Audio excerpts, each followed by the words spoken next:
Батыс Қазақстан облысы Орал қаласында орналасқан балалардың бал мекені номері 48 мұрагер бөбекжайы мемлекеттік тілде білім беретін бөбекжайымыз эко балабақша аясында жұмыстанып келеді.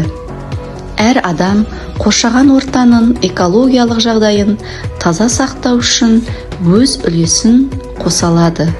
Ол үшін керексіз заттарды дұрыс қолдана білуіміз керек.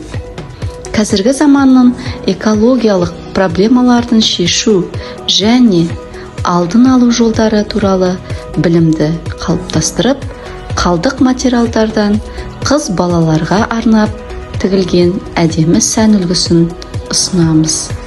Өмірде қолданбайтын тұрмыстық қалдық заттардан әр түрлі шығармашылық туындылар жасау арқылы балаларды шеберлікке тәрбиелеу көзделіп, қалдық заттарға екінші өмір сыйлай аламыз.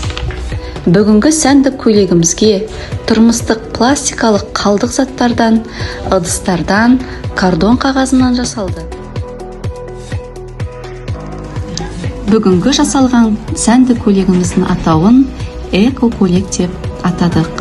Атаулы себебі қалдық заттарға екінші өмір сыйлау. Мен Валентинамын, мен самұрық тобында боламын. Менің үстімдегі көйлек пластик заттардан жасалған.